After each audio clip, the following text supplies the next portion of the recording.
Në kuadër të muajve të bujqësisë, kryetari i Kuvendit Ilir Meta, shoqëruar edhe nga ministri i bujqësisë Edmond Panariti, ishte i pranishëm në mbjelljen e fidanëve të rinj frutor në zonën e Fushkrujës. Në fjalën e tij, Meta tha se investimet të tilla krijojnë kushte shumë të mira për punësim, duke krijuar të ardhurat të qëndrueshme dhe të përhershme për familjet e banorëve të zonës. Edhe unë jam shumë i lumtur që rikthehem këtu së bashku me ministrin e bujqësisë profesor Panaritin, pas më pak se 4 muajsh, për të qenë dëshmitar të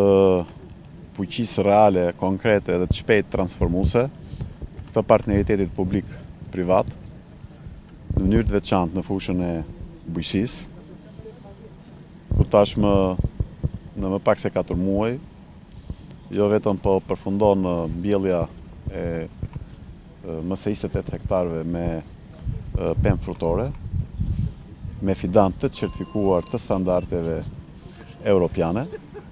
por edhe njëkohësisht ku shumë shpejt do të fillojë edhe investimi për ndërtimin e serave, për prodhimin e perimeve. Investime këto bazuar në teknologjinë më të avancuar, në një ekspertizë të niveleve më të larta, dhe aktualisht janë futur 50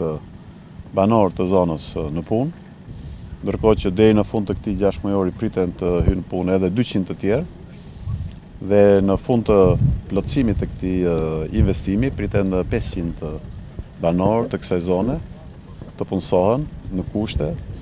shumë të mira, duke krijuar të ardhurat të qëndrueshme dhe të përhershme për familjet e tyre.